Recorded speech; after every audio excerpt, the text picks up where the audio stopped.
Hello friends, welcome to my YouTube channel which is Bhagyashree study point. कैसे हो आप सब लोग? आई होप आप सब लोग बहुत अच्छे होंगे। तो फ्रेंड्स, आज के इस पीडीएफ में हम देखेंगे राजस्थान के टॉप 30 जीके के क्वेश्चन। इसको पूरा डिटेल एक्सप्लेनेशन के साथ समझाया गया है, तो हर एक क्वेश्चन बहुत ज़्यादा इंपॉर्टेंट है। तो अगर आप किसी भी कॉम्पिटिटिव एग्जाम की तैयारी कर रहे हो और उसमें राजस्थान जीके से रिलेटेड क्वेश्चंस पूछे जाते हैं, तो ये वीडियो आपके लिए बहुत ही ज़्यादा हेल्पफुल होने वाला है। तो वीडियो को एंड तक वॉच करना, और जिस किसी ने भी चैनल को सब्सक्राइब नहीं किया, चैनल को सब्सक्राइब करके बेल आइकन को प्रेस जरूर कर देना। चलिए फ्रेंड्स, स्टार्ट करते हैं। क्वेश्चन नंबर फर्स्ट है, बम नृत्य कहाँ का प्रसिद्ध नृत्य है? राइट आंसर आ जाएगा ऑप्शन ई, अलवर भरतपुर का।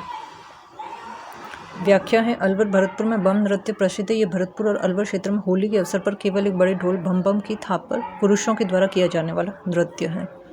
क्वेश्चन नंबर 2 है, स्वतंत्रता संग्राम के दौरान इनमें से कौन सी महिला जेल नहीं गई? राइट आंसर हो जाएगा ऑप्शन बी, कालीबाई। बाकी तीनों जेल गई थी। स्वतंत्रता संग्राम के दौरान सभी महिलाएं जेल गई थी। कौन कौन? अंजना देवी, नारायणी देवी और रत्ना शास्त्री। क्वेश्चन नंबर 3 है, राज्य का दूसरा स्पोर्ट्स स्कूल किस जिले में खोला जाएगा? राइट आंसर हो जाएगा ऑप्शन सी, जोधपुर में। व्याख्या है, राज्य का दूसरा स्पोर्ट्स स्कूल जोधपुर जिले में खोला गया। क्वेश्चन नंबर 4 है, मांदल किससे संबंधित है? राइट आंसर हो जाएगा ऑप्शन सी, वाद्ययंत्र से। तो मांदल एक वाद्ययंत्र है। यह एक भारतीय सितार है जिसे आजकल मुखर हिंदुस्तानी शास्त्रीय संगीत के लिए इस्तेमाल किया जाता है। क्वेश्चन नंबर 5 है, चित्तौड़ दुर्ग में स्थित कीर्ति स्तंभ किसको समर्पित है? राइट आंसर हो जाएगा ऑप्शन सी, जैन तीर्थकर आदिनाथ को। तो चित्तौड़गढ़ दुर्ग भारत के राजस्थान राज्य में चित्तौड़गढ़ शहर में स्थित एक ऐतिहासिक किला है। भारत के सबसे बड़े और सबसे महत्वपूर्ण किलों में से एक है और इसे यूनेस्को की विश्व धरोहर स्थल के रूप में सूचीबद्ध किया गया है। और इन सब आकर्षणों के अलावा सबसे खास यहाँ के दो पाषाणीय स्तंभ है, जिन्हें कीर्ति स्तंभ और विजय स्तंभ कहा जाता है। दो स्तंभ किले और राजपूत वंश की गौरवशाली अतीत को दर्शाते हैं। अपनी खूबसूरती, स्थापत्य और ऊंचाई से ये दोनों स्तंभ पर्यटकों को बहुत आकर्षित करते हैं। क्वेश्चन नंबर 6 है, आबू पर्वत के पूर्व में फैली पहाड़ियों में भाकरपट्टा कहे जाने वाले क्षेत्र में कौन सी जनजाति निवास करती है? राइट आंसर आ जाएगा ऑप्शन ई, गरासिया।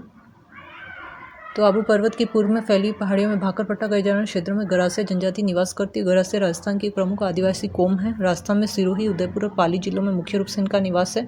सिरोही जिले की आबू रोड और पिंडवारा तहसीलों में गरासियों की बहुसंख्यक आबादी रहती है।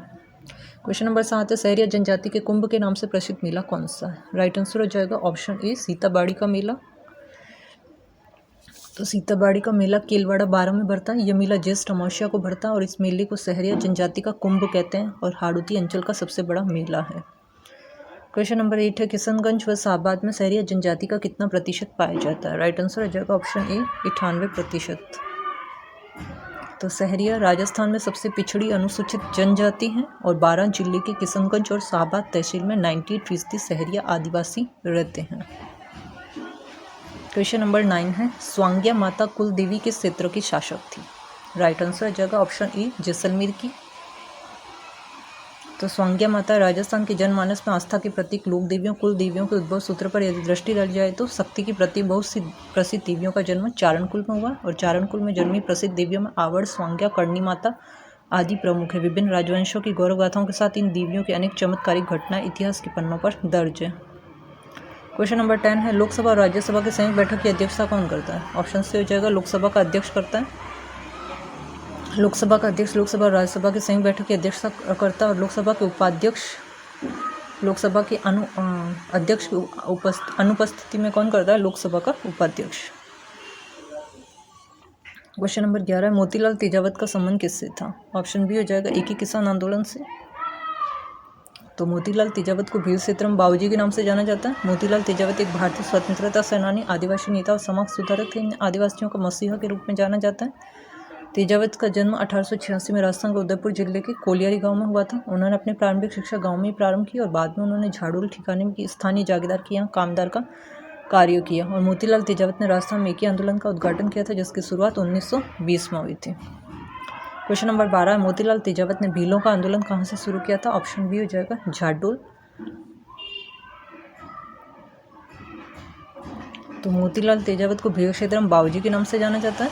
और मोतीलाल तेजावत एक भारतीय स्वतंत्रता सेनानी, आदिवासी नेता और समाज सुधारक थे। इन्हें आदिवासियों का मसीहे के रूप में जाना जाता है। और तेजावत का जन्म 1886 में राजस्थान के उदयपुर जिले के कोलियारी गांव में हुआ था और इन्होंने अपनी प्रारंभिक शिक्षा गांव में ही प्राप्त की। बाद में इन्होंने झाड़ूर ठिकाने में एक स्थानीय जमींदार के यहाँ कामदार का कार्य किया। मोतीलाल तेजावत ने राजस्थान में एकी आंदोलन का उद्घाटन किया जिसकी शुरुआत 1921 में हुई थी। क्वेश्चन नंबर 13 है, कौन सा कारण हुर्डा सम्मेलन बुलाने के लिए उत्तरदायी था? राइट आंसर ऑप्शन सी आ जाएगा, मराठा आक्रमण। तो यह वर्ष 1734 में आयोजित किया गया था और जयसिंह और राजस्थान के विभिन्न क्षेत्रों के अन्य प्रमुख शासकों ने इसकी अध्यक्षता की थी और बैठक का उद्देश्य विभिन्न राजपूत जनजातियों की सेनाओं को एकजुट करना और उनकी भूमि पर विदेशियों के बढ़ते आक्रमणों को देखना और जांचना था। और उस समय की अवधि के दौरान मराठों ने भी भूमि पर आक्रमण करना शुरू कर दिया और प्रमुखता हासिल कर रहे थे। राजपूत नेताओं ने जल्दी महसूस किया कि मुगल शक्ति मराठा विस्तार का विरोध करने में असमर्थ थी और उन्होंने मराठों के खिलाफ एकजुट राजपूताना मोर्चा की शर्तों पर चर्चा करने के लिए हुर्डा में एक सम्मेलन आयोजित करने का फैसला किया। लंबे समय तक विचार विमर्श के बाद 17 जुलाई 1734 को एक समझौते पर हस्ताक्षरित किए गए। क्वेश्चन नंबर 14 है, शेष राजस्थान से मरुस्थलीय प्रदेश को अलग करने वाली समवर्षा रेखा कौन सी है? आंसर सी हो जाएगा 50 सेंटीमीटर वर्षा रेखा। तो अरावली के समानांतर है 50 सेंटीमीटर समवर्षा रेखा, राजस्थान को 2 भागों में विभाजित करती है।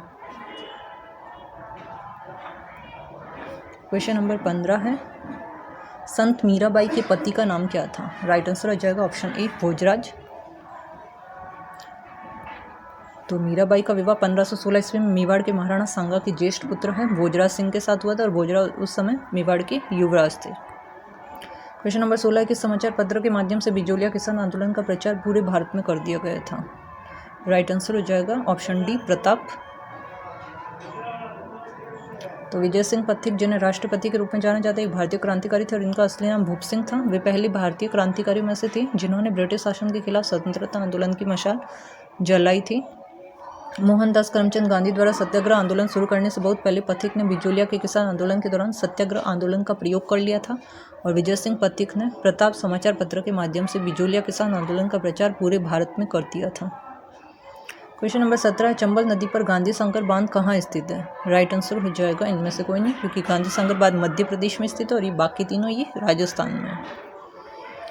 तो चंबल नदी का जल का उपयोग सिंचाई, जल विद्युत उत्पादन और जल परिवहन के लिए किया जाता है। चंबल नदी पर 4 प्रमुख बांध बनाए गए हैं जिनमें गांधी सागर बांध है जो कि मध्य प्रदेश में, राणा प्रताप सागर बांध, जवाहर सागर बांध और कोटा बैराज, ये तीनों ही राजस्थान में शामिल है। और इन बांधों से सिंचाई के लिए पानी उपलब्ध कराया जाता है और जल विद्युत भी उत्पन्न की जाती है। क्वेश्चन नंबर 18, चंबल नदी पर बने हुए निम्न बांधों में से कौन सी राजस्थान में स्थित है?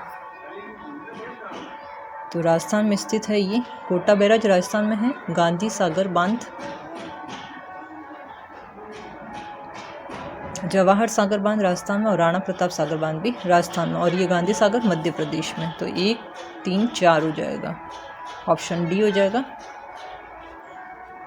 तो चंबल नदी का जल का उपयोग सिंचाई, जल विद्युत उत्पादन और जल परिवहन के लिए किया जाता है। चंबल नदी पर 4 प्रमुख बांध हैं। ये गांधी सागर बांध मध्य प्रदेश में, राणा सागर, जवाहर सागर और कोटा बैराज राजस्थान में, और इन बांधों से सिंचाई के लिए पानी उपलब्ध कराया जाता है और जल विद्युत भी उत्पन्न की जाती है। क्वेश्चन नंबर 19 है, जवाहर सागर पिकअप बांध स्थित है? ऑप्शन सी हो जाएगा, कोटा में। जवाहर सागर बांध चंबल नदी के पार एक बांध है। ये कोटा से लगभग 24 किलोमीटर दक्षिण पश्चिम में स्थित है और यह उन बांधों में से एक है जो राजस्थान और मध्य प्रदेश राज्य की चंबल घाटी परियोजना के तहत बनाए गए हैं। क्वेश्चन नंबर 20 है, कौन सी श्रेणी प्रशासनिक दृष्टि से राजस्थान के वनों की श्रेणी नहीं है? ऑप्शन सी हो जाएगा, वर्गीकृत वन। तो प्रशासनिक दृष्टि से राजस्थान में वनों की श्रेणी में सुरक्षित वन है, आरक्षित है और अवर्गीकृत है। क्वेश्चन नंबर 21 है, राजस्थान में नर्मदा नहर की लंबाई कितनी है? राइट आंसर ऑप्शन बी हो जाएगा, 74। तो नर्मदा नहर परियोजना में पहली बार राजस्थान में स्प्रिंकल सिंचाई प्रणाली को अनिवार्य किया गया। नर्मदा नहर परियोजना गुजरात, राजस्थान, महाराष्ट्र और मध्य प्रदेश के बीच है और इस परियोजना को मारवाड़ की भागीरथी के नाम से जाना जाता है और यह पूर्ण रूप से स्प्रिंकल सिंचाई पद्धति पर आधारित है। नर्मदा नहर परियोजना से लाभान्वित राजस्थान के जिले जालोर, बाड़मेर है।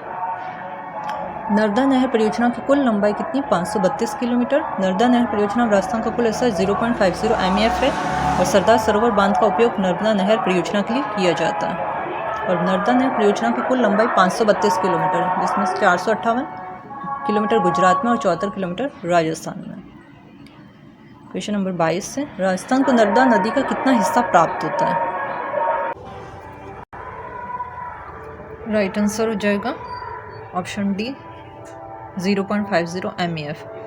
तो नर्मदा नहर परियोजना में पहली बार राजस्थान में स्प्रिंकल सिंचाई प्रणाली को अनिवार्य किया गया। नर्मदा नहर परियोजना गुजरात, राजस्थान, महाराष्ट्र और मध्य प्रदेश के बीच है और इस परियोजना को मारवाड़ की भागीरथी के नाम से भी जाना जाता है। ये पूर्ण रूप से स्प्रिंकल सिंचाई पद्धति पर आधारित है और नर्मदा नहर परियोजना से लाभान्वित राजस्थान के जिले जालोर, बाड़मेर है और इसकी कुल लंबाई 532 किलोमीटर है। नर्मदा नहर परियोजना में राजस्थान का कुल हिस्सा 0.50 MEF है और सरदार सरोवर बांध का उपयोग नर्मदा नहर परियोजना के लिए किया जाता है। नर्मदा नहर परियोजना कुल लंबाई 532 किलोमीटर है, इनमें से 458 किलोमीटर गुजरात में और 74 किलोमीटर राजस्थान में। क्वेश्चन नंबर 23 है, निम्नलिखित में से कौन सा युग्म सही सुमेलित नहीं है? लिफ्ट नहर और लाभान्वित जिले।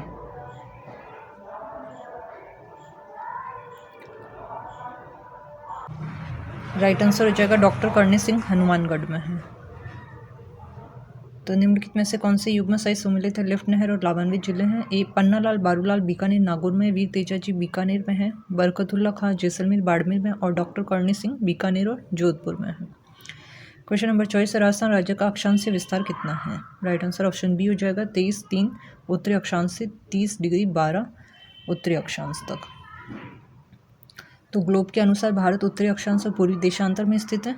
तो राजस्थान राज्य 23.3 उत्तरी अक्षांश से 30-12 उत्तरी अक्षांश और 69-30 पूर्वी देशांतर से 78-17 पूर्वी देशांतर तक स्थित है। क्वेश्चन नंबर 25 है, गौड़वार प्रदेश किस बेसिन को कहते हैं? राइट आंसर हो जाएगा ऑप्शन बी लूनी बेसिन को। तो गौड़वार जालोर, सिरोही और राजस्थान के पाली जिलों के दक्षिणी भाग को कवर करता है। सुकरी नदी और उसकी सहायक नदियाँ इस क्षेत्र में होकर बहती हैं और पश्चिम दिशा में बहती हुई लूनी नदी में मिल जाती है इससे पहले कि वो कच्छ के रन में निकल जाए। पश्चिम बनास नदी क्षेत्र के दक्षिण पूर्वी हिस्से में आती है। क्वेश्चन नंबर 26 है, रामगढ़ विषधारी अभयारण्य को किस स्वरूप में अधिसूचित किया गया है? ऑप्शन सी है बाघ संरक्षित। तो रामगढ़ विषधारी अभयारण्य को बाघ अभयारण्य के रूप में अधिसूचित किया गया। राजस्थान का चौथा और भारत का 52वां बाघ अभयारण्य, इसे 16 मई 2022 को अधिसूचित किया गया था। क्वेश्चन नंबर 27 है, केंद्रीय पर्यावरण मंत्री ने हाल ही में किस राज्य के रामगढ़ विषधारी अभयारण्य को देश का 52वां टाइगर रिजर्व घोषित किया है? राइट आंसर है ऑप्शन डी है राजस्थान। तो रामगढ़ विषधारी अभयारण्य को बाघ अभयारण्य के रूप में अधिसूचित किया गया। राजस्थान का चौथा और भारत का 52वां बाघ अभयारण्य, इससे 16 मई 2022 को अधिसूचित किया गया था। क्वेश्चन नंबर 28 है, वालरा पद्धति जो कि पर्यावरणीय अवनयन का कारण है, ये एक प्रकार है। राइट आंसर ऑप्शन सी हो जाएगा कृषि का।